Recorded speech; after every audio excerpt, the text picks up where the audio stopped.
Vamos a hacer lo que es básicamente nariz, ¿ya?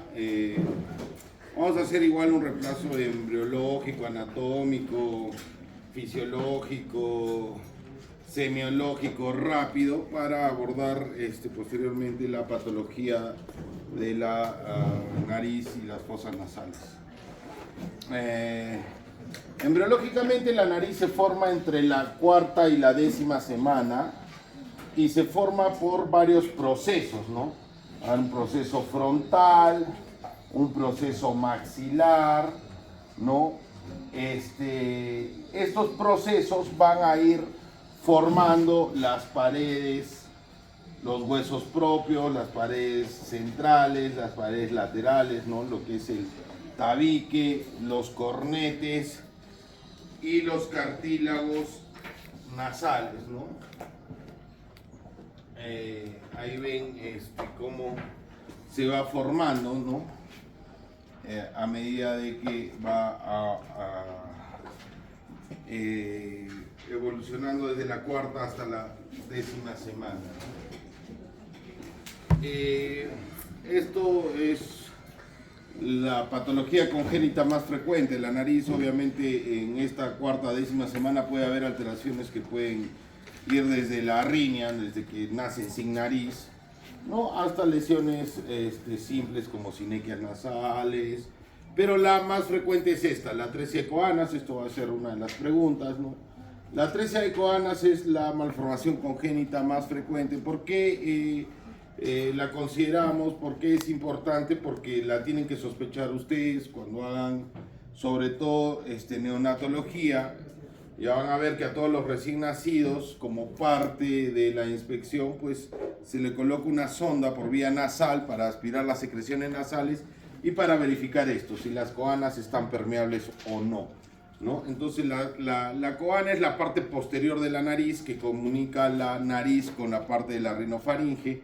Esto normalmente debe estar abierto, pero cuando hay una imperforación de esta membrana o hay un crecimiento excesivo de las apófisis horizontal y vertical del hueso palatino, pues va a una obliteración, ¿no? Entonces, ¿qué pasa? El bebé cuando va a lactar, no puede lactar adecuadamente porque trata de respirar por la nariz, como está no permeable esto, no se asfixia, se ahoga, entonces empieza a tener bajo crecimiento. Uno introduce, pues no hay buen pasaje. ¿Qué hacer? Si ya sospecho que tiene una atresia de Coanas, hay que confirmar el diagnóstico. ¿Con qué se confirma? Con una tomografía. Evidencio la atresia de Coanas. ¿Qué hay que hacer? Hay que hacer tratamiento quirúrgico, ¿no? Entonces, eso va a ser una de las preguntas. Bueno, la nariz está ubicada en el tercio medio de la cara, en la parte central. Tiene varias partes, ¿no? La raíz, que es de la parte frontal a los huesos propios, el dorso, que es la unión en el medio de los huesos propios, el lóbulo, que es la unión de las cruras laterales del cartílago alar, el subtabique, la unión de las cruras mediales, ¿no? Y el ala de la nariz, pues muchas razas tienen narices que a veces las distinguen, ¿no? La pirámide nasal, acá está, estos son los huesos propios, este es el cartílago triangular, este es el cartílago alar. ¿Por qué está recubierto? Pues de afuera, piel, tejido celular subcutáneo, músculos, periósteo recubriendo al hueso, pericondrio recubriendo a los cartílagos y por dentro el plano mucoso, ¿no? Esas son las capas. El periósteo está poco unido al tejido celular subcutáneo, el pericondrio mucho más unido, ¿no? Ahí están los huesos propios de la nariz, la apófisis ascendente del maxilar, el hueso frontal y la lámina perpendicular del etmoides, ¿no? La lámina perpendicular del etmoides con el hueso pómer van a formar el tabique, ¿no? Y esa es la parte ósea, y la parte anterior, que es cartilaginosa, la forma el cartílago cuadrangular, ¿no? Ahí ya ven, esto es el tabique, lo que divide en dos las fosas nasales. la lámina perpendicular del esmoides, el vómer, ¿no? Acá está el hueso palatino, esto es el esfenoides, esto es el esmoides, el frontal, ¿no? Este es el maxilar, donde ancla el cartílago cuadrangular. Los elementos cartilaginosos, el cartílago cuadrangular es único, es el cartílago septal o la parte anterior del tabique, el triangular o lateral superior doble y el alar con sus dos cruras, las laterales y las mediales, ¿no? Hay veces puede haber accesorios o sesamoideos, ¿no? Más de esto. Los músculos, dos tipos de músculos, los elevadores y los depresores, ¿no? Los elevadores acortan la nariz y dilatan las fosas nasales, alargan los depresores, alargan la nariz y la dilatan, ¿no? Entre los elevadores, procerus, elevador del labio superior y del ala nasal, el nasal. En los depresores, la porción nasal del músculo alar y el depresor del septum nasal. Vascularización, la vascularización tanto externa como interna de la nariz ya van a ver que es importante. La externa, la arteria oftálmica, la arteria facial y la maxilar interna dan ramas, al igual que el esmoidal anterior, para la irrigación. Esto va a ser otra de las preguntas de examen. La trombosis del seno cavernoso, ¿no? ¿Esto qué implica? Que la pirámide nasal, pues la vena facial que drena las regiones frontal y media de la cara y la vena oftálmica, cuando hay lesiones, traumatismos, infecciones que comprometan esta zona, una sinusitis, un flemón periorbitario, puede haber la formación de trombos que viajan hasta la zona del seno cavernoso. Eso produce una lesión importante, ¿no? El drenaje linfático a preauriculares y a submaxilares es el drenaje. La inervación, ya saben, la sensitiva siempre es a través del trigémino y la motora a través del nervio facial. Eso es en cuanto a toda la parte externa. A la parte interna, las fosas nasales son dos cavidades anfractuosas separadas por el tabique nasal y situadas en el medio del macizo facial, que se extienden desde el orificio nasal externo o narina, este es el orificio nasal externo o narina, hasta las coanas o caum, que es la parte posterior que comunica la nariz con la rinofaringe, ¿no?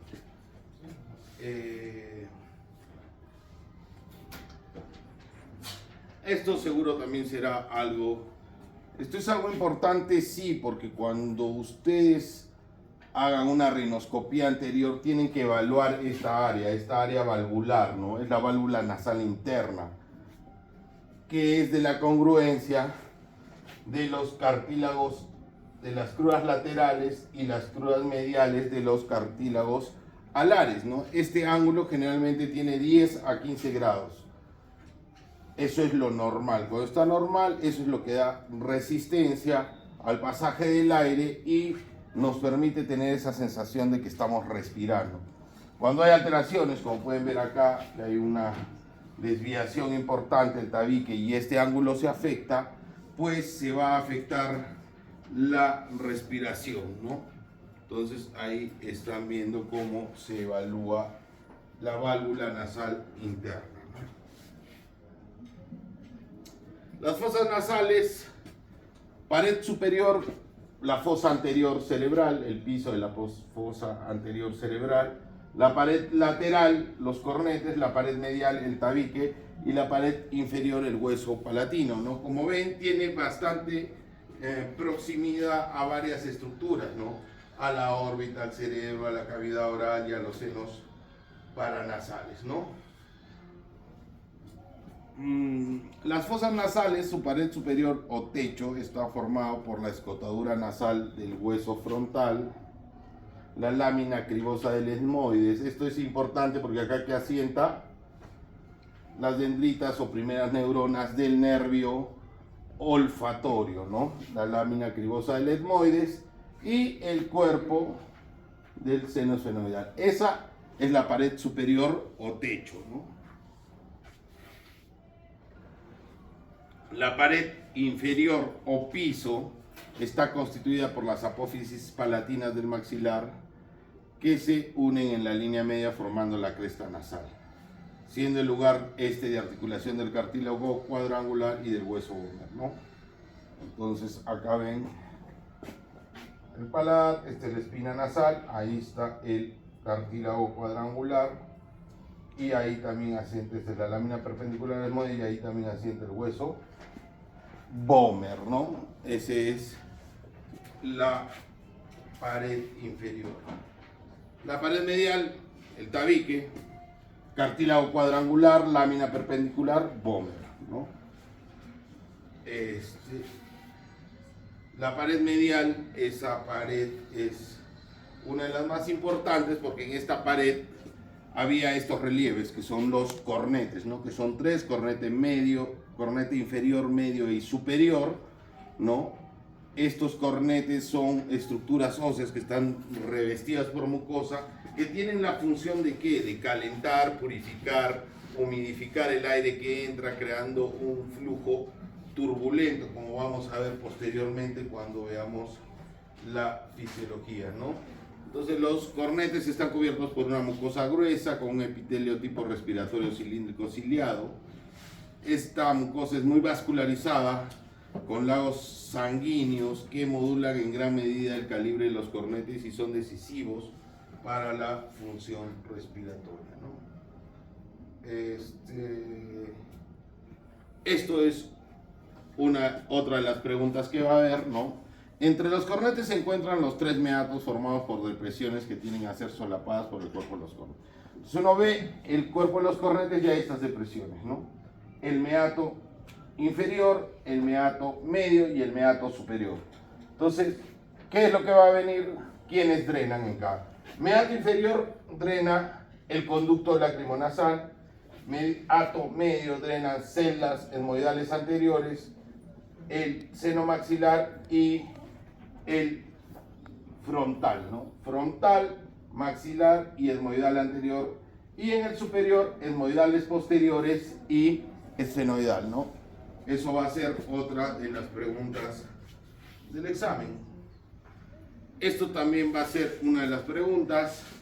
Ya luego cuando veamos epistaxis vamos a volver a ver esto más detallado, pero en cuanto a la vascularización nasal, las fosas nasales tienen una vascularización muy importante que procede de las dos arterias principales que dan irrigación a la cara y al cerebro, ¿no? La carótida externa y la carótida interna. La carótida interna, a través de la rama oftálmica, da las etmoidales anteriores y posteriores, y la carótida externa da la maxilar interna, que luego da la esfenopalatina, y estas son dos arterias grandes que inervan la nariz, por eso el sangrado nasal es una patología importante. ¿Qué es lo importante? Hay dos plexos, uno anterior que se llama de Kieselbach y uno posterior que se llama de Woodruff. El área de Kieselbach es donde confluyen las arterias etmoidal anterior, esfenopalatina, palatina ascendente y facial. 4 arterias, es la región que tiene origen a la mayoría de las epistaxis. Esto va a ser un tema de pregunta porque tienen que saber que esta zona es la que da más frecuentemente las epistaxis. Bueno, el drenaje venoso, la red esfenopalatina se anastomosa con plexos pterigoideos, la región etmoidal con la circulación subdural y la red vestibular con las venas angular y facial. Drenaje linfático, pues a preauriculares o submaxilares, a ganglios retrofaringeos laterales y a peritubarios también. Los senos paranasales pues constituyen cavidades aledañas a la fosa nasal, están en la parte interior de los huesos craneales que la rodean, forman realmente una unidad anatómico-funcional con las fosas nasales, ¿no? Anteriores, los frontales, los maxilares y las células etmoidales anteriores, estos como ven eran los que drenaban en el meato medio, y posteriores los senos esfenoidales y las etmoidales posteriores que drenaban en el meato superior, ¿no? ¿Qué tienen que tener en consideración de los senos paranasales? Vamos a ver muy raudamente eso, ¿no? El seno frontal se comunica con la cavidad nasal a través del meato medio. Los límites, ¿no? Sobre todo va a venir una pregunta de límites de seno maxilar, ¿no? ¿Por qué seno maxilar? Porque el seno maxilar es el que está presente desde el nacimiento, el que neumatiza más rápido, el que es de mayor tamaño, donde asienta también la mayor parte de patología infecciosa y tumoral, ¿no? Ahí ven los límites. En los etmoidales, una cosa a tener en cuenta, cuando hay traumatismos faciales que comprometen los globos oculares, ¿no? Acá podemos ver claramente cómo está el globo ocular. Estos son los senos etmoidales, y lo que divide la órbita de la fosa nasal a ese nivel es una lámina muy delgada, que por eso se llama lámina papirácea, ¿no? Esta lámina muy delgada, cuando hay un traumatismo, un golpe, ¡prac!, se puede romper. Entonces, ¿qué pasa? En la nariz, que hay normalmente aire, ¿no? Ingresa aire a la cavidad ocular y produce un enfisema, ¿no? Uno toca y hay aire en el tejido celular subcutáneo periocular, ¿no? Del seno esfenoidal, ¿qué tienen que saber? El seno esfenoidal es un seno que sirve para un abordaje importante de una glándula que se llama hipófisis, que se encuentra ubicada en la silla turca, que es parte de la pared superior del seno esfenoidal. Entonces, muchas cirugías que tienen tumores en la hipófisis, que antes se abordaban por vía craneal, ahora se está usando para el abordaje en la vía nasal. ¿Cómo se llama el abordaje? Transepto, porque se hace a través del tabique. Transesfenoidal, se llega hasta este hueso, hasta el esfenoides, y se apertura el techo del esfenoides. Acá ven, este es el esfenoides, ¿no? Se ingresa por el tabique, se va, se llega, se abre el techo del esfenoides y ahí está la glándula. Hipófisis. Generalmente la hipófisis puede tener tumores que se llaman micro o macroadenoma hipofisiarios. Como saben, el más frecuente es el prolactinoma, el tumor que produce prolactina. Y cuando esta glándula empieza a crecer, pues comprime esto, el quiasma óptico. Por eso las manifestaciones primarias de lesiones de la hipófisis son las cuadrantopsias, ¿no? Son alteraciones laterales de la visión, porque esto empieza a apretar el quiasma y uno no ve lateralmente, ¿no? Entonces uno tiene estas alteraciones, piden una resonancia y evidencia una tumoración. Si mide menos de 1 centímetro, es un microadenoma hipofisiario. El tratamiento generalmente es inhibidores de prolactina como cabergolina, y si es mayor de 1 centímetro es un macroadenoma hipofisiario y ya hay que hacer cirugía, ¿no? Ya saben, el abordaje, se entra, se abre, la hipófisis desciende, se retira la tumoración y esto se vuelve a cerrar. Las funciones de la nariz son 4 básicamente, 4. La función defensiva, la función respiratoria, quizás la más importante, la función fonatoria, porque actúa como una caja de resonancia, y de repente la segunda en importancia, la función olfatoria, ¿no? Entonces, cosas muy breves. En lo que es la función respiratoria y la defensiva propiamente dicha, ¿qué hace las fosas nasales? Preparan el aire, ¿no? Normalmente la nariz es el inicio de la vía respiratoria. Todos deberíamos respirar por la nariz, porque la nariz calienta, humidifica y filtra el aire inspirado para que haya un buen funcionamiento de los vasos y las glándulas nasales, así como la motilidad ciliar y producción de moco, ¿no? Esto es mediado por sistemas simpáticos y parasimpáticos, ¿no?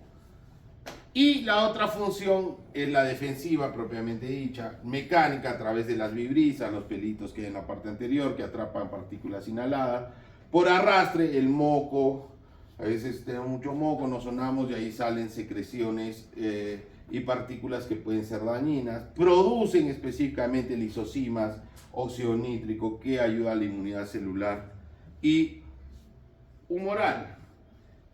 ¿Qué a tener importante acá de la función respiratoria? Porque ¿cómo la vamos a evaluar? Si bien vamos a ver que existen pruebas que nos permiten evaluar que haya una adecuada función respiratoria, pues generalmente, ¿cómo lo evaluamos? En base a los síntomas que presenta el paciente. Un paciente que no respira adecuadamente por la nariz, empieza a respirar por la boca, ¿no? Esa es una insuficiencia respiratoria nasal. ¿Y qué hace? Ronca o duerme con la boca abierta, se levanta con la garganta seca porque este aire no ha sido humidificado, se levantan cansados, tienen un sueño poco reparador, tienen alteraciones del olfato, empiezan a tener hiposmias, ¿no? Disminución del olfato porque el aire no está entrando bien por la nariz, pueden tener cefaleas, pueden tener disnea a medianos esfuerzos, se cansan más al hacer ejercicio y empieza a aumentar las infecciones respiratorias, ¿no? ¿Por qué es importante tener en cuenta estos síntomas? Porque ya van a ver que la cirugía más frecuente que se hace en otorrinolaringología es la septoplastía, ¿no? Bueno, solo superada de repente por la cirugía estética que es la rinoplastia, ¿no? Pero lo que es funcional es la septoplastía, ¿no? Entonces hay que evaluar la función nasal de manera adecuada. Las fosas nasales, al igual que los senos paranasales, tienen una destacada función como caja de resonancia, ¿no? Ustedes han visto que cuando alguien pues está resfriado o tiene congestión nasal, pues su voz es totalmente distinta, ¿no? Eso es lo que se conoce como una rinolalia o una voz nasal. La función olfatoria ya habíamos visto que en el techo de la fosa nasal existe la lámina cribosa del etmoides, que es una zona donde asienta el epitelio olfatorio, ¿no?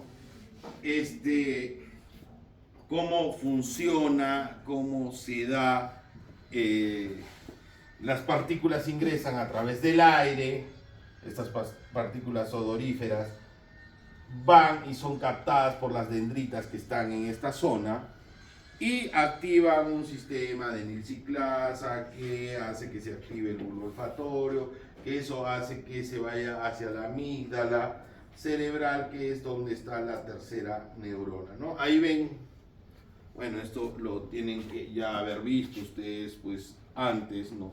La primera neurona, células sensoriales olfatorias de la mucosa olfatoria. Segunda neurona, células mitrales y en el penacho el bulbo olfatorio. Y tercera neurona, aro olfatoria de la corteza periamigdalina prepiriforme y área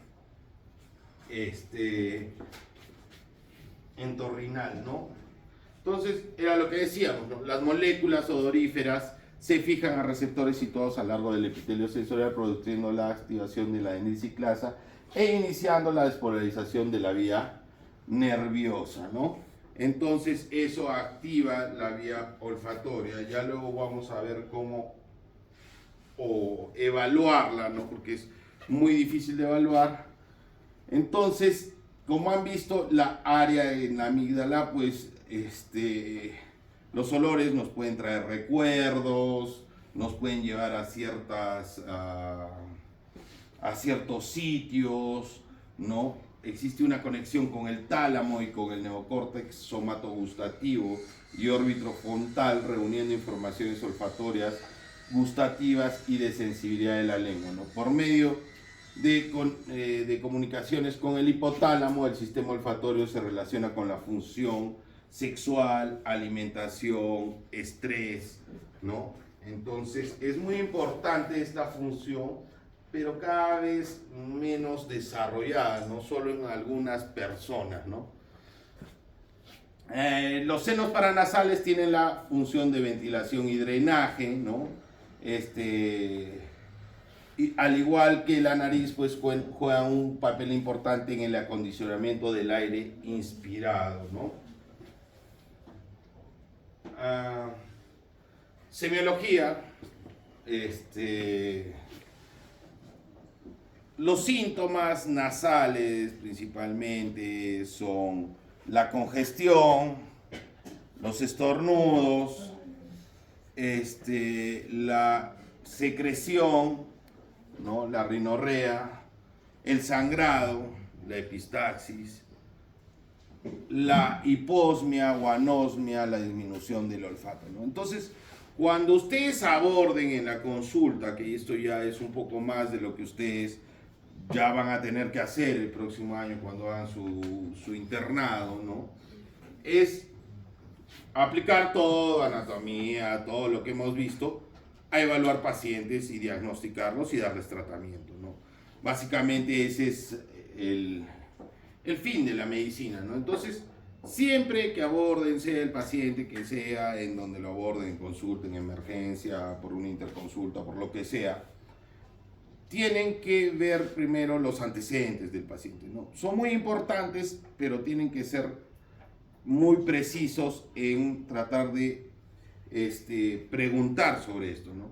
Entonces, una vez que ustedes tienen los antecedentes del paciente, si es diabético, hipertenso, toma alguna pastilla, ha tenido algún traumatismo, lo que sea importante, van a la historia de la enfermedad o el motivo de la consulta, ¿no?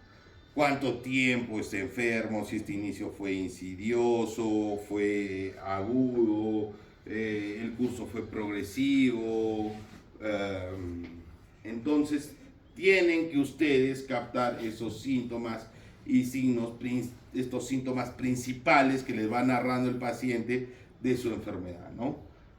Es el comienzo de la enfermedad, antecedentes de cuadros similares, concomitancia con otros síntomas generales o enfermedades sistémicas, antecedentes medioambientales, ya sean laborales o en la vivienda, lugares de procedencia del paciente o antecedentes familiares.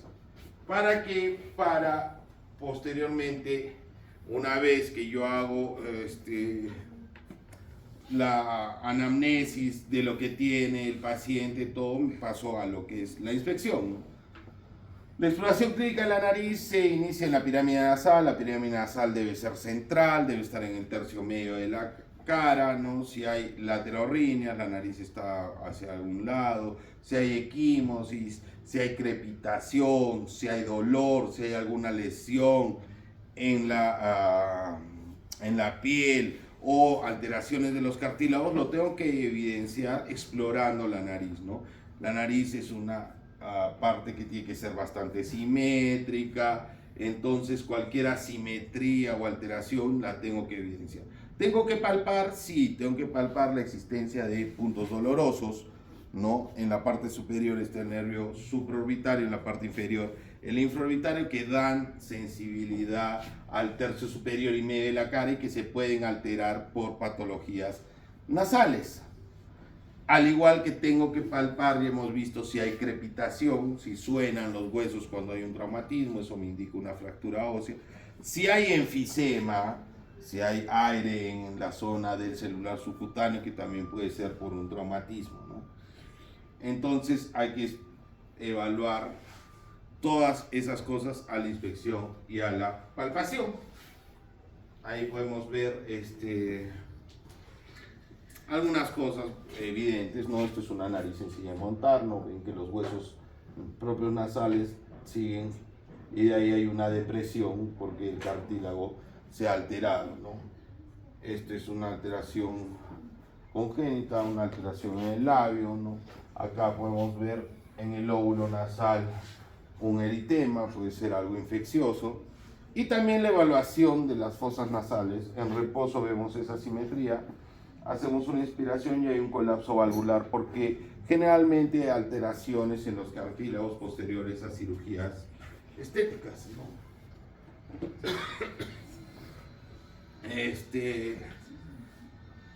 Una vez que ya hemos hecho la inspección y la palpación, pues hay que hacer la rinoscopía anterior, ¿no? La rinoscopía anterior es el examen que mediante una fuente de luz y un espéculo nasal, que es un espéculo que se llama Equilian, que tiene dos valvas, ¿no?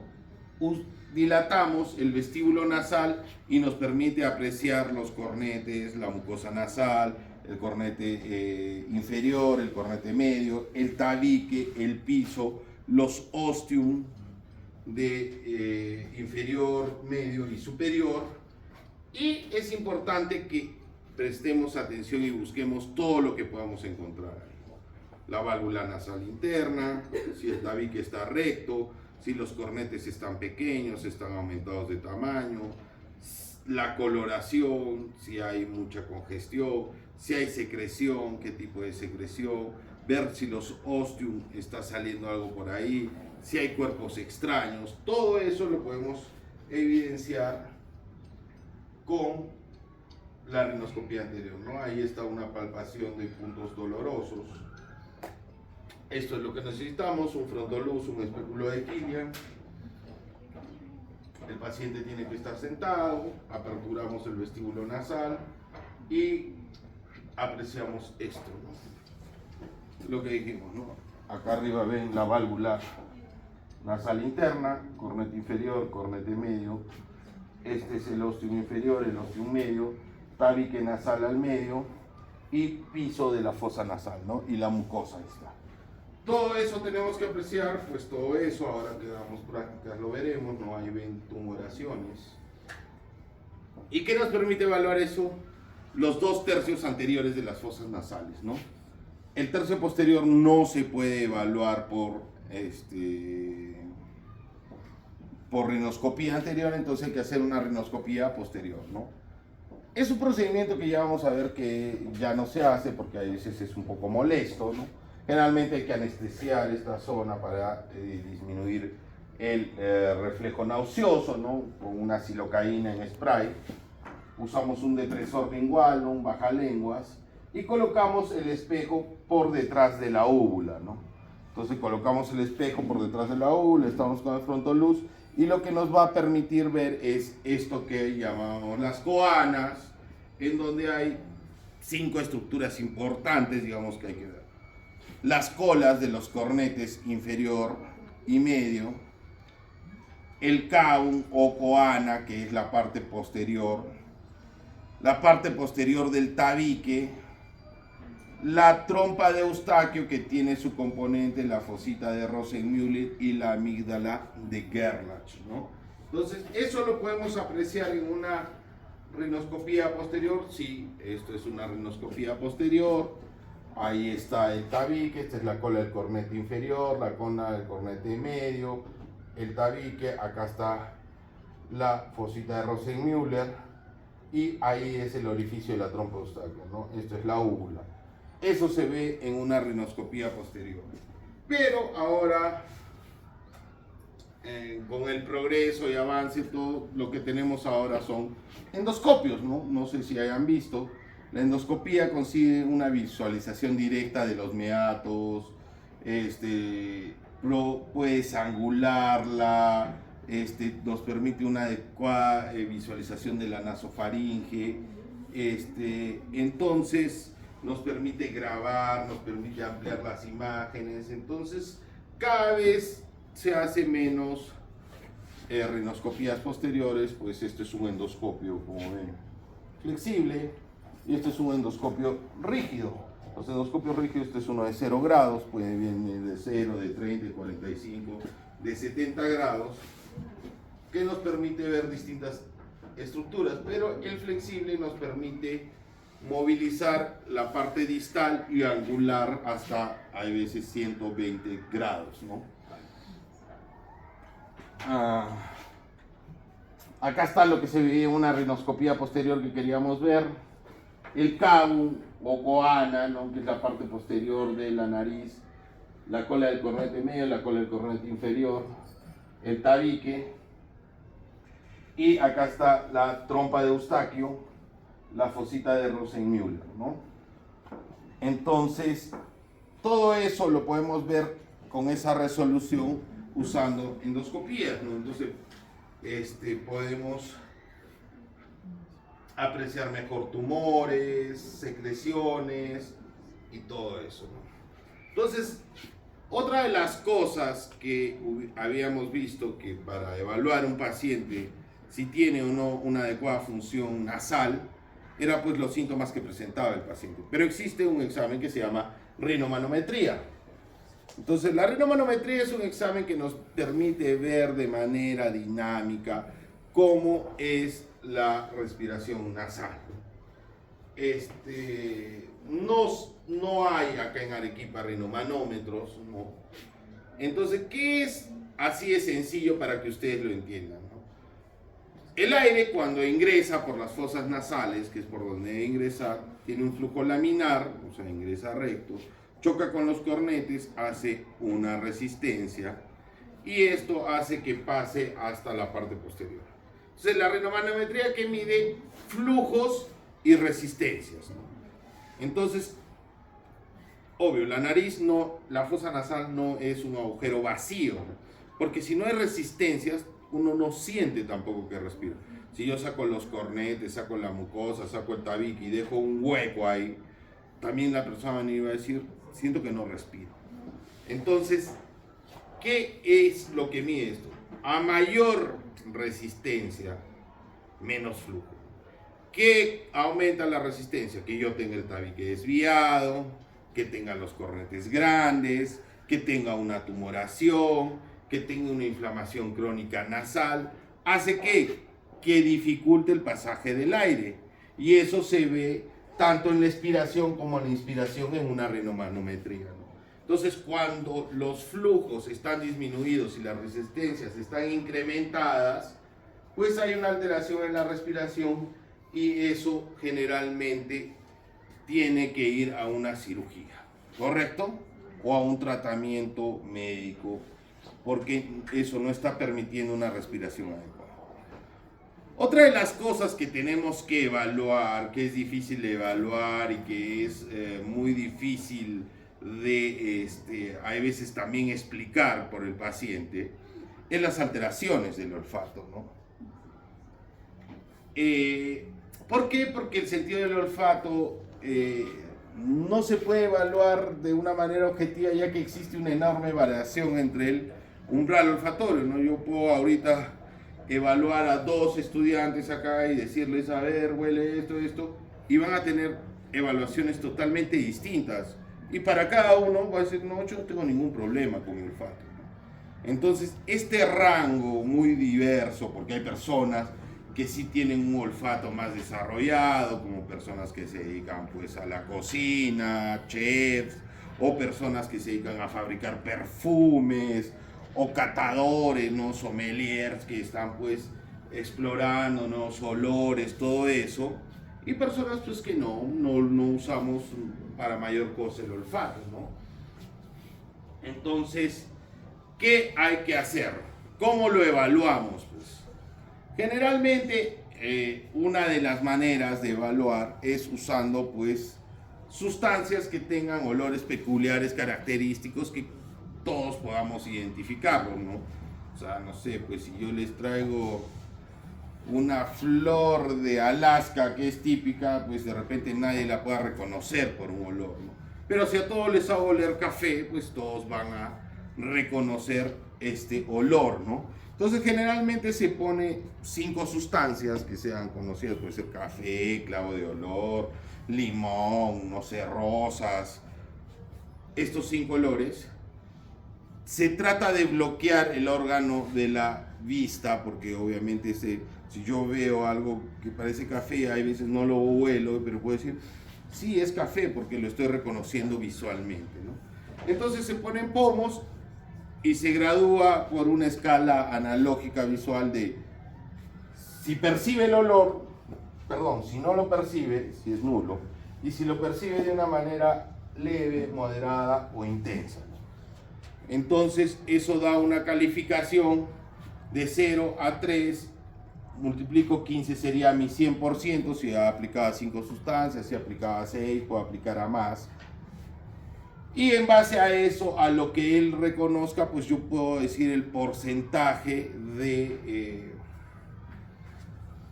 olfato que tiene este paciente, ¿no? Es muy difícil, sí, pero ha sido también muy importante en ciertas cosas, ¿no? Por ejemplo, en COVID, hay veces muchas personas diagnosticaban COVID o sabían que tenían COVID. ¿Por qué? Porque el virus era neurotrófo, ¿no? Atacaba al nervio de la olfacción y muchas personas perdían el olfato, ¿no? Y se daban cuenta que no estaban oliendo, pues, y eso los hacía acudir o recibir un tipo de tratamiento, ¿no?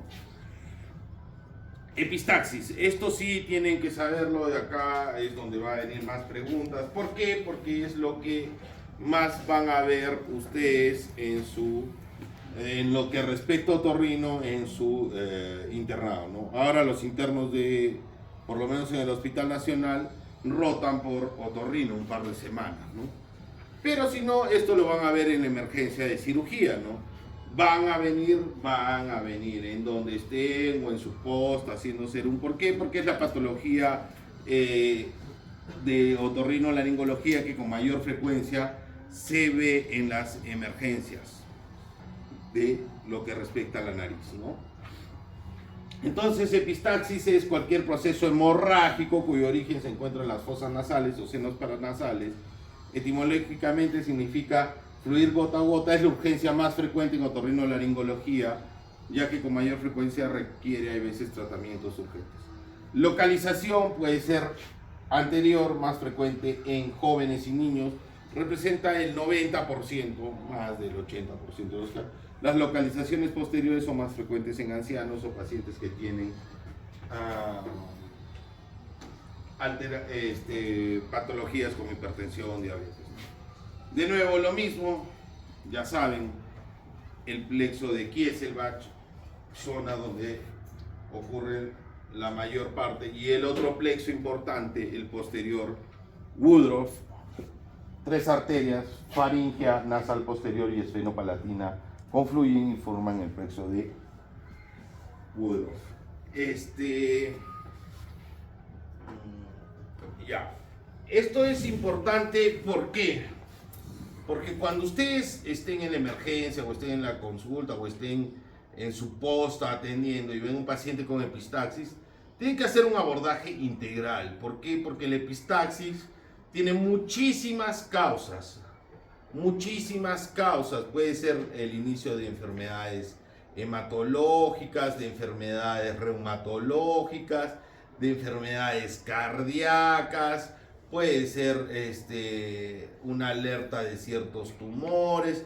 Entonces tienen que tener un abordaje adecuado, no solo para el diagnóstico etiológico de qué está causando la epistaxis, porque obviamente si viene alguien sangrando, pues todo el mundo sabe que eso es una epistaxis, ¿no?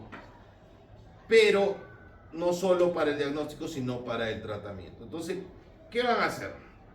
Normalmente en los hospitales o cuando estén haciendo internado, pues el paciente ingresa por un triaje, vienen sangrando, generalmente es aparatoso, gritando, pues tapándose la nariz con lo que puede, en un polo, de repente su polo está llenito de sangre, el pantalón, la familia gritando y todo eso, ¿no? Entonces el paciente primero tiene que tener funciones vitales. Presión, frecuencia cardíaca, saturación de oxígeno y respiración. Siempre, no es que, pero yo lo veo bien, porque pasa, o sea, me ha pasado, o sea, yo cuando he sido residente ahí que he hecho en el Hospital Nacional, una vez también vino un paciente así, era joven, yo dije, bueno, acá no hay mayor problema. Lo subí a otorrino, lo traté de empezar a verlo y el paciente se desmayó. ¿Por qué? Porque me había saltado las funciones vitales, el paciente luego tuve que llamar, vinieron, tenía una presión pues de 60-40, tenía una hipotensión severa y ese paciente jamás me lo debí llevar, ¿no? Ese paciente primero le tuvieron que canalizar una vía, hidratarle, subirle la presión, todo porque se me pudo morir en el camino, porque pues uno quería hacer las cosas de manera más rápida e inadecuada. Entonces, siempre que venga el paciente, tienen que hacerle sus funciones vitales, ¿no? Dos, tienen que hacer pues igual antecedentes, averiguar desde cuándo sangra, por qué sangra, cuánto sangra, cómo sangra, por qué fosa sangra, todo. Y una vez que ven eso, previamente ya ustedes han visto que el paciente tenga permeable la vía aérea, nos ha pasado, y el paciente así sangrando, tú le abres la boca y tiene un tremendo coágulo en la boca, ¿no? Entonces tú le retiras y el paciente puede respirar bien. Entonces, ¿de ahí qué hace? Sacas todo. Retiras el algodón que se haya puesto, tapones, todo, lo haces lavarse, todo, que sangre, todo. Le colocas si tienes un mandil, algo, si no una riñonera. Le haces que se suene bien la nariz para que salgan los coágulos, todo. Y haces una pequeña inclinación en la cabeza. ¿Para qué? Para ver primero de dónde está sangrando. Tú le dices al paciente, el paciente dice, sangro por todo lado, por las dos fosas, estoy llorando sangre, porque ya han visto que la vía lagrimal desciende ahí, puede subir gotas de lágrima con sangre. Entonces, tú le haces limpiar bien todo y empiezas a apreciar si el sangrado es derecho, si es izquierdo, si es bilateral. Si sale para adelante es anterior. Si el paciente tú lo haces colocar en esa posición y no sale sangre, le miras la cavidad oral y vas a ver que la sangre empieza a descender por la orofaringe. Eso es un sangrado posterior. Entonces, tu primera cosa que tienes que hacer es determinar si el sangrado es anterior o es posterior, si es unilateral o si es bilateral. Entonces, ya avanzaste en tu diagnóstico. Generalmente, la mayoría de sangrados son anteriores, 90%. La mayoría son unilaterales, 90%. Un 10% son posteriores y bilaterales. Entonces, ese es tu primer diagnóstico. Entonces, ya hice mi primer diagnóstico. Ahora, ese paciente, que lo más probable es que sea anterior, porque ya van a ver que en el posterior la única cosa que pueden hacer ustedes es tratamiento de taponamiento posterior, porque el sangrado posterior no se puede ver, porque ya hemos visto que las 2/3 partes anteriores de la nariz se ven con rinoscopía. Entonces ya sé que ese paciente tiene un sangrado anterior, de repente derecho. ¿Qué hago? Pues estoy en mi posta, no tengo nada, pues no tengo ni nitrato, ni para cauterizar, ni nada. Le hago que se haga compresión, unos 5 o 10 minutos, y le pongo un tapón nasal. ¿Cómo se hace el taponaje nasal? Nosotros lo hacemos con dedos de guante. Cortamos un dedo de guante y lo rellenamos con mechas nasales. En su posta tienen algodón, lo rellenan con algodón. Tienen gasa, lo rellenan con gasa. Dedos de guante va a haber en todo sitio. Ahora, por ejemplo, en el Hospital General no les gusta usar dedos de guante, usan preservativos. Preservativos va a haber en todo sitio. Así es que para hacer un taponaje anterior donde estén, lo van a poder realizar. No va a haber problema. ¿Correcto? Ahora, si están en un sitio más especializado, pues que tiene electrocauterio o que tiene nitrato de plata, que es la sustancia química que se usa para cauterizar, pues cauteriza. Ahora, ¿qué hay que tener en cuenta? En niños, lo más frecuente que sea el niño es un sangrado por traumatismo producido porque el niño le pica la nariz, se mete el dedo. Son sangrados que son poco intensos, unilaterales generalmente, que ceden muy fácil a la presión y que obviamente no son muy repetitivos. Pero si yo tengo el otro día, por eso puede pasarles en cualquier momento, si ustedes yo estaba en la clínica, estaba en una clínica, me llaman de emergencia, doctor, hay un niño de 10 años que está sangrando, que tiene epistaxis, lo han taponado ya en un centro y continúa sangrando y no sé, qué raro, dije, algún antecedente de importancia, el niño estaba con varicela, era su único antecedente de importancia, no tenía otro antecedente y lo suben, ya le habían pedido una batería de exámenes de coagulación, ¿no?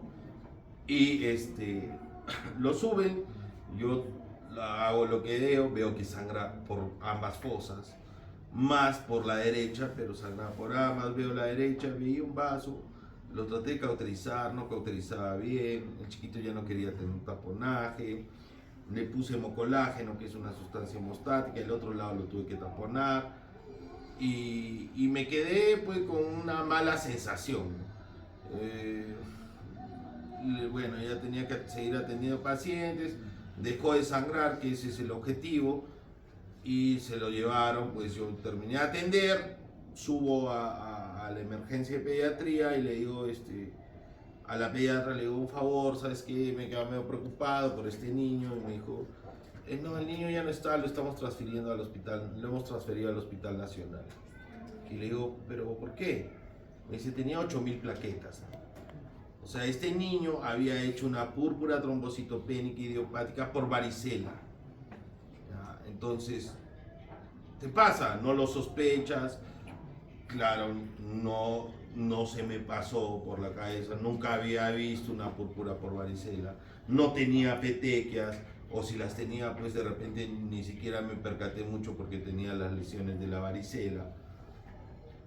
Entonces, si ustedes no hacen un adecuado diagnóstico, pues claro, este niño tenía la ventaja que estaba en la clínica, que estaba a 5 minutos del Hospital Nacional, y en el Hospital Nacional pues ya le pusieron plaquetas, todo, y bueno, fue bien, ¿no? Entonces, tienen que tener esas sospechas de cómo es el sangrado, ¿no? Porque muchas veces el paciente, ese niño que viene por primera vez con un sangrado profuso, que no sé, es una leucemia linfoide que está debutando, o es una púrpura trombocitopénica que está debutando, o es un trastorno en la coagulación, una hemofilia, un paciente que toma warfarina, heparina, que se ha sobredosificado. Entonces ustedes siempre tienen que abordar de esa manera, ¿no? Muchas veces el debut de una paciente que sea reumatológica, ¿no? Entonces ustedes, por ejemplo, les llega una paciente, que será una pregunta, de 45 años, que tiene artralgias, que tiene ANA positivos y que tiene epistaxis a repetición, pues lo más probable es que eso sea un Wegener, ¿no? Un Wegener debuta con sangrados nasales, o una vasculitis, para ponerlo en general. Entonces, ¿qué hay que hacer ahí? Hay que cohibir el sangrado, pues se cauteriza, y tomar una muestra para vasculitis, no una biopsia, ¿no? Hay pacientes, por ejemplo, si les llega un paciente joven, 17 años, masculino, con sangrados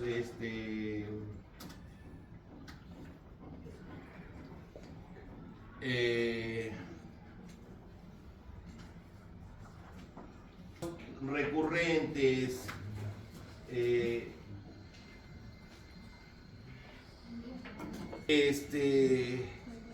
y ustedes, al hacer la rinoscopía anterior, evidencian una tumoración violácea en fosa nasal, ¿qué creen que pueda tener este niño o este joven?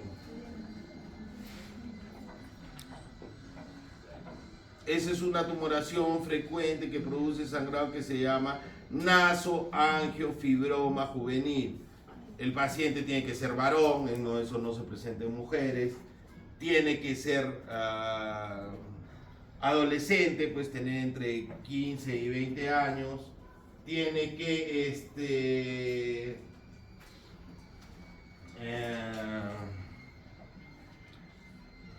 tener la tumoración. ¿Qué hay que hacer? ¿Biopsia? No. Las tumoraciones vasculares jamás se biopsian. Si es la sospecha de un nasoangiofibroma, se hace un examen que se llama angioten. Este examen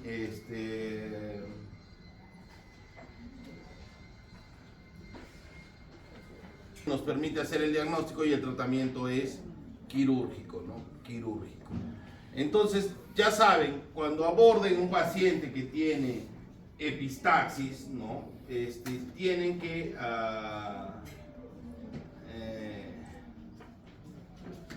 hacer ese abordaje, ¿ya?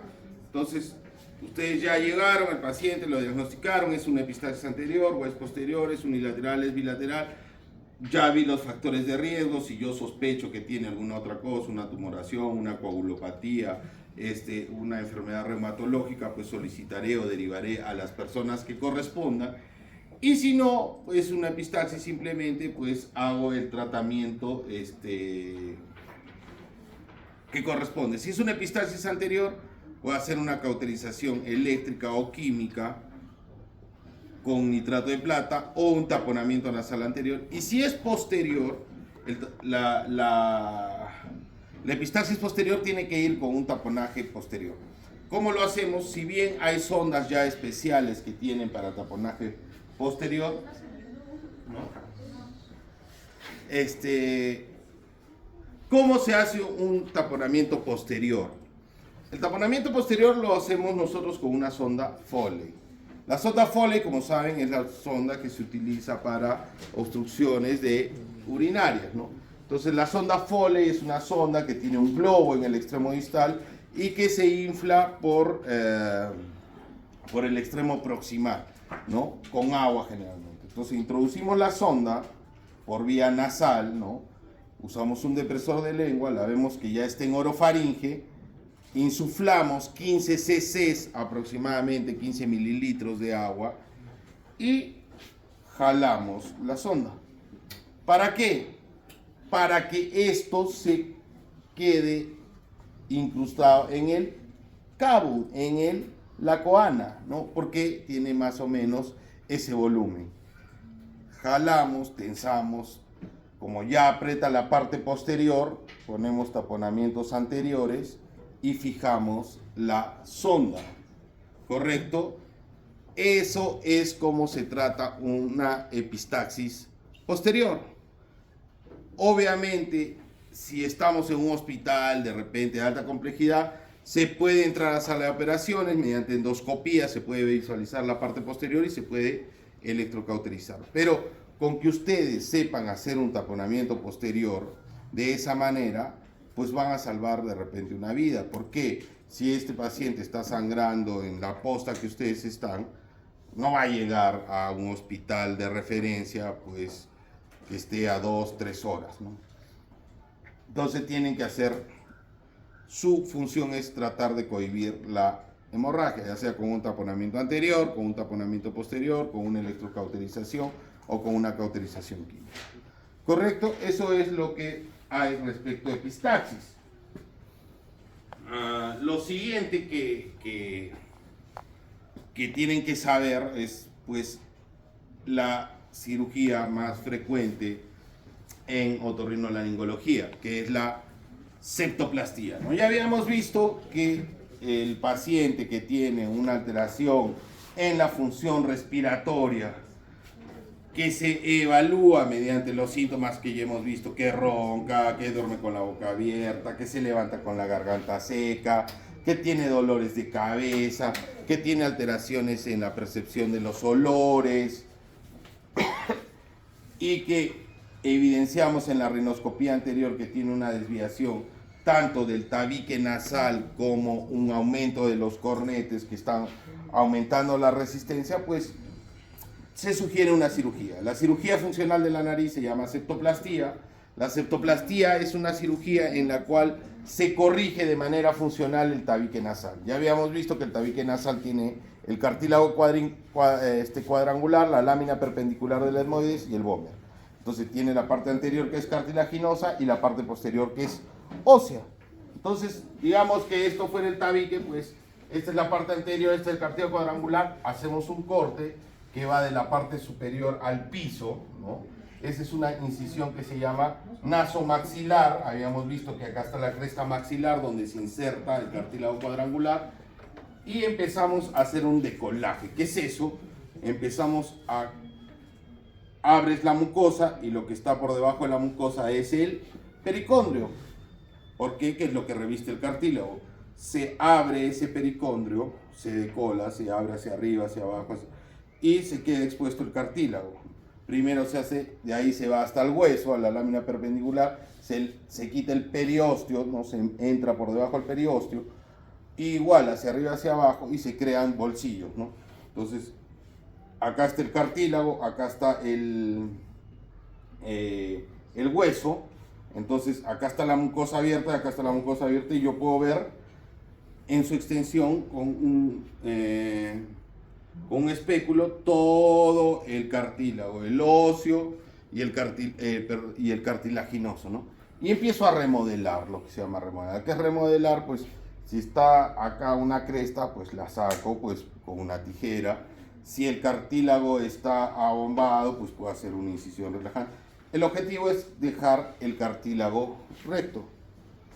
Entonces, esta operación se llama septoplastia.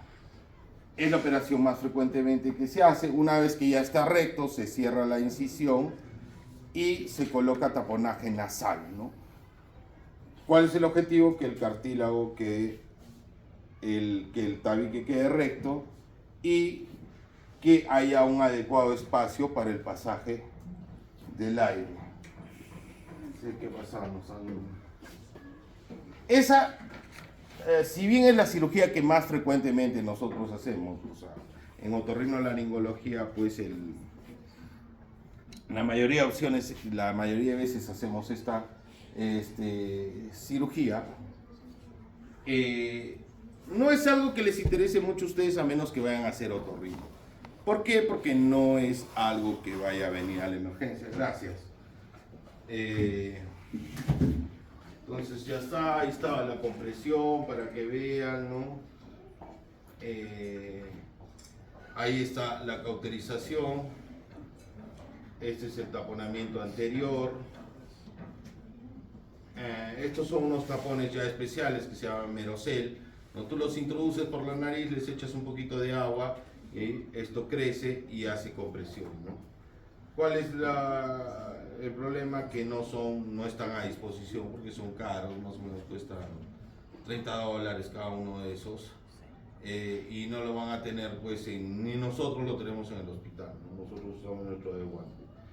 Ahí está el taponamiento posterior, ahí está la sonda Foley, ahí están viendo cómo insuflan el globito donde queda atascado. Y bueno, esta es una sonda especial para neumotaponamiento que es con aire, pero nosotros tampoco tenemos eso, así que usamos una Foley que también la pueden tener en cualquier sitio. Y luego hacen el taponamiento anterior, ¿no? Taponamiento posterior siempre va con taponamiento anterior, ¿no? Tratamiento quirúrgico, pues esto ya es con endoscopía, se evidencia y ya está. Lo que habíamos visto en tabique, ahí está la desviación, ¿no? Los síntomas que produce, pues la insuficiencia respiratoria nasal, ronquidos, hiposmia, sequedad nasal, epistaxis, costra. Se evidencia la desviación, pues que puede evidenciarse con una tomografía o en la rinoscopía anterior. Ahí claramente ven las desviaciones y se hace el tratamiento quirúrgico, ¿no? Ahí están viendo cómo hacen la septoplastía, pues que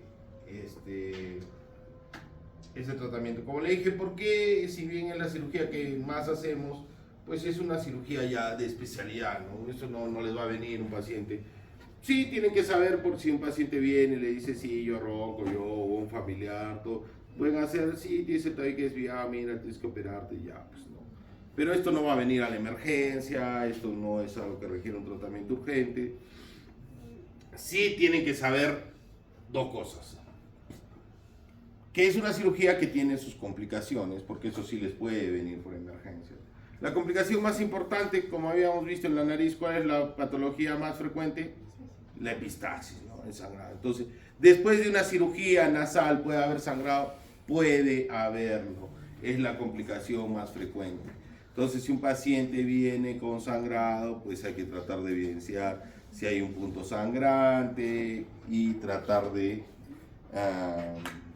solucionar el problema. Pero hay dos complicaciones que, si bien no son propias solo de la septoplastía, sí pueden aparecer. ¿Y cuáles son? El hematoma septal y el absceso septal. Entonces, esto sí va a ser una pregunta y ahí está para que ustedes vean. ¿Qué es el hematoma septal? Es cuando el tabique nasal pues se llena de sangre, ¿no? Entonces no da una epistaxis, ¿por qué? Porque está recubierto por la mucosa y no deja salir sangre. Pero el paciente que tiene obstrucción nasal brusca, ¿no? Entonces, ¿qué es generalmente? Como habíamos visto, termina la cirugía, se coloca unos tapones, entonces como está taponada la nariz y está apretando el tabique, pues no se puede coleccionar sangre. Pero hay veces retiramos los tapones, al paciente se le dice haga reposo, el paciente dice, ya me siento bien, todo, voy a hacer este esfuercito. Carga algo, carga un peso y siente como que se le ha tapado la nariz. Entonces, claro, el paciente no se mira, de repente puede creer, hay veces que es normal, o hay veces va a acudir donde ustedes y les va a decir, pucha, he estado respirando bien y de pronto he sentido como que se me ha tapado. Entonces, ¿qué hacen ustedes? Simplemente esto. Una rinoscopía anterior, ahí se ve claramente el abombamiento que hay en ambos lados del tabique, ¿no? Entonces, ¿eso es un hematoma? Sí. ¿Ya está diagnosticado? Sí. ¿Qué hay que hacerlo? Drenar. Cortan acá, cortan ahí y ponen taponaje nasal. Si sale sangre, es un hematoma. Si sale pus, es un absceso. Si es un hematoma, ¿qué hay que hacer? Hay que darles algo para el dolor, porque les va a doler, hay que realizar el taponaje, puede realizarse un antibiótico profiláctico y ya está. ¿Solamente pasa esto después de cirugías? No, después de traumatismos también puede pasar, después de una pelea, que le cae un puñete, o de un niño que sufre una caída y se golpea la nariz. Por eso hay que evaluar siempre haciendo la rinoscopía. Hacen el drenaje, el paciente está curado. Si sale pus, es un absceso, hay que dar tratamiento antibiótico y ya está curado también. Entonces, ahí está claramente. ¿Qué necesitan? Pues no necesitan más que tener la sospecha clínica y hacer una rinoscopía anterior. Ya está, no hay más. Claro, pueden hacer una tomografía, pueden hacer endoscopía, pueden pedir hemograma, cultivos, todo, pero ya está. Requiere evacuación urgente, incisión vertical en el mucopericondrio, acá, no, se corta nada más y ya está. Tienen que realizar un taponamiento nasal, porque si no, esto se sigue coleccionando, ¿no? Hay que administrar antibióticos de manera profiláctica o de manera terapéutica, ¿no? Esa es una de las complicaciones. Importante sospecharlas, dar un tratamiento adecuado, porque si no, esto va a una necrosis. Si yo no lo sospecho o el paciente no llega y cree que está congestionado por la cirugía, y ya cuando le voy a drenar todo está necrosado, bastante pus, todo el cartílago ya se ha comido y pasa esto, ¿no? La nariz en silla de montar. Es el hundimiento de los cartílagos porque obviamente se han reabsorbido por la infección, ¿no? Ahí sí ya hay veces entradas a la operación, es debilidad el tejido infectado. Esa es una complicación inmediata, ¿no? La epistaxis se puede dar al primer, segundo día. Esto generalmente se da al cuarto, quinto día, que es cuando se retiran los tapones, o inmediatamente después de un traumatismo severo. Pero hay una complicación que es la perforación septal. La perforación septal es así, cuando se hace un hueco al tabique. Pues. Entonces las capas del tabique ya habíamos visto que era la mucosa, el pericondrio y el cartílago, pues estas por alguna causa iatrogénica, que es una cirugía, por un traumatismo que genera un absceso, por algunas enfermedades vasculares o vasculitis, por infecciones nasales, pueden producirse. Pacientes que son adictos a cocaína. La cocaína es un vasoconstrictor severo, entonces sí hemos visto perforaciones septales en pacientes adictos a cocaína. Es más, antes nosotros en el servicio de otorrino, una de las maneras, cuando viene un paciente con epistaxis, nosotros ponemos unas mechas que tienen silocaína, que es un anestésico, con epinefrina, que es un vasoconstrictor. Pero antes teníamos cocaína líquida, teníamos cocaína al 5%. Entonces colocabas y era lo máximo. ¿Por qué? Para el paciente y para el médico. Dolor, cero. vasoconstricción severa, entonces te permitía cauterizar tranquilo y todos felices, hasta que se empezaba a perder la cocaína en el servicio y ya no lo dejaba. Entonces, la perforación septal puede tener una etiología traumática, complicación de un hematoma, perforaciones iatrogénicas posteriores a cirugías nasosinusales, otras causas descritas con menor frecuencia, enfermedades inflamatorias sistémicas, ¿no? Como un Wegener, como neoplasias, linfomas, pueden causar traumatismos nasales, cuerpos extraños, una pila que causa lesiones destructivas, uso de drogas inhaladas como cocaína, ¿no? Entonces, ¿qué hay que hacer? Pues, ¿qué pasa cuando se perfora el tabique? Cuando se perfora el tabique hay una alteración en el flujo normal, porque es un hueco que no debería haber. Entonces, si es pequeño y es anterior, generalmente, ¿qué les molesta? Que cuando respiran, a veces provoca como un silbido, ¿no? Si son posteriores y son pequeñas, casi producen un poco de costras y hay veces haciéndose lavados nasales, no. Entonces, al igual que la epistaxis, tienen que hacer un diagnóstico de si es anterior, si es posterior, y el tamaño. Si son menores de 1 centímetro, son pequeñas. Si es de 1 a 2 centímetros, son medianas. Y las pequeñas y las medianas se pueden operar para cerrarse. Y si son mayores de 2 centímetros, son grandes. Y generalmente hay que dar lavados nasales, cremas, porque cerrar eso es muy difícil. ¿Correcto? Es una complicación, es una complicación. Entonces, la expresión clínica de una perforación viene determinada por su repercusión funcional, siendo esto mayor en localizaciones anteriores, porque le silba, ya hemos dicho, y directamente proporcional a su tamaño, ¿no? Son sensación de obstrucción nasal, sequedad, epistaxis, formación de costras. También puede haber rinorrea purulenta, deformidad del dorso, ya cuando son más grandes, ¿no? Y la rinolalia y silbidos inspiratorios, ¿no?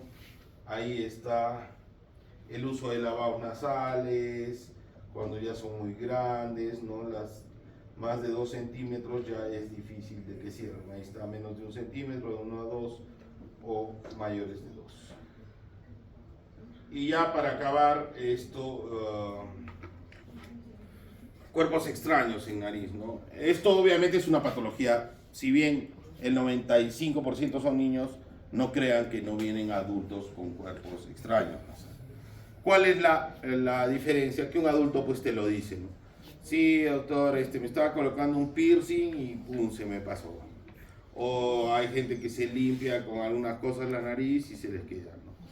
Es lo menos frecuente, es lo menos frecuente. Lo más frecuente es que sean niños. Y tienen que, por favor, tener la sospecha ustedes ante un paciente que vaya de ustedes, niño, que tiene generalmente rinorrea unilateral, que solo le salga moco por un lado, tenga congestión. Siempre, por favor, traten de hacer una rinoscopía anterior a los niños. En el seguro hubo un caso de un problema muy sonado. ¿Por qué? Porque llegó un niño a la emergencia, traído por su madre, que refería pues congestión nasal, estornudo, rinorrea. Lo vio, pues supongo, el interno o el residente que estaba ahí. Dijo, pues está resfriado, sí, ya sabe que dele paracetamol, clorfenamina. Se fue, le dio su tratamiento, regresó a los 3 días. Está peor, el moco está más amarillo, está haciendo fiebre. Se ha complicado con una sinusitis, le dio amoxiclav de antibiótico, bla, bla. Se regresó a los 8 días, creo, y ya, pero mírenlo, pues, ¿no? Entonces, a alguien se le ocurrió hacer una rinoscopía anterior y había una pila de reloj ahí, ¿no? Obviamente, la nariz ya estaba destrozada, ya no había cartílago cuadrangular, no había tabique, todo estaba inflamado, tuvimos que entrar a sala, hacer lavado.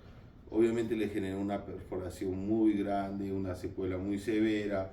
La mamá hizo una denuncia y todo, ¿no? Entonces, Sí, lo más probable es que de 100 que vengan a tu guardia ese día, pues 99 sean resfriados, ¿no? Pero puede pasar esto, ¿no? Y si a ese no lo viste y todavía tienes la mala suerte, porque si es un cuerpo extraño, se introdujo una arberja, se introdujo, no sé, un grano de café, un de billutería, todo va a estar ahí y no le va a causar mayor problema, ¿no? Se irá complicando, la rinorrea será cada vez más fétida, todo, y vendrá y ya está. Pero por favor tengan la sospecha, esto es sospecha clínica, ¿no? Esto va a ser una pregunta, también va a ser una pregunta. Esto les va a venir a su emergencia, les va a venir, ¿no? Se meten a alberjas, se meten... Si el cuerpo es animado, tiene un insecto, trate de matarlo por compresión, todo para que no les moleste y luego lo retiran, ¿no? Muy importante también saber retirar los cuerpos extraños de nariz. Porque a nosotros pues nos llama a veces 3 de la mañana, sí, viene un chiquito que se ha metido esto, pero que lo saque por el interno, el residente. No, que ya han intentado y no se puede. Generalmente la primera oportunidad es la más importante. Entonces, si ustedes ya sospechan y le hacen una rinoscopía y evidencian como esto que es una bolita, una arvejita, no lo sé. Entonces, ¿qué tienen que hacer? Como ya saben, la mayoría de pacientes son niños. Entonces, obviamente, si tú le dices, hijito, te vean, no, pues no se va a dejar. Entonces, los tamalean, los amarran así como un tamalito, que no, el niño no pueda moverse, que un adulto le agarre la cabeza de una manera firme a alguien que tenga bastante fuerza, porque los niños son fuertes. Entonces, tú haces la rinoscopía anterior, evidencias el cuerpo extraño y tienes que tener esto, este gancho. ¿Por qué? Porque muchos llegan también a la emergencia, el cuerpo extraño a veces se ve y la mamá, ya, acá están para depilarme mis cejas, yo lo saco. Lo tratan de meter y lo único que hacen es introducir más el cuerpo extraño o dañar la mucosa nasal. El chiquito empieza a llorar y empieza a sangrar, ya no se deja tocar y a veces hay que terminar en sala de operaciones, sí.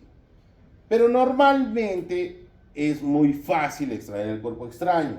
Entonces, ¿por qué? Porque acá hay recesos, ¿no? El cuerpo extraño es muy difícil que se vaya a posterior, casi nunca se va a posterior. Entonces tú haces la rinoscopía y lo ves ahí. Adelante, por eso es que muchos se aventuran, con mi pinza, con lo que sea, tratan de sacarlo. Y no es la manera adecuada, pues tú agarras esto y se va hacia atrás, ¿no? Lo empiezas a poner más. Entonces, este ganchito que tiene esta angulación de 90 grados, este es el cuerpo extraño, ustedes van por encima con el ganchito, se colocan por detrás y por arrastre lo sacan. Eso demora 10 segundos, el cuerpo extraño salió, listo, chao, se van y listo, tranquilos. Entonces ya saben, siempre sospecha, miren, acá hay una lesión por la quemadura cáustica, así estaba, que causa una pila. Esto es una urgencia, sí. Si este paciente llega, hay que sacarle inmediatamente. ¿Listo? Creo que eso es todo. Si tuvieran alguna duda,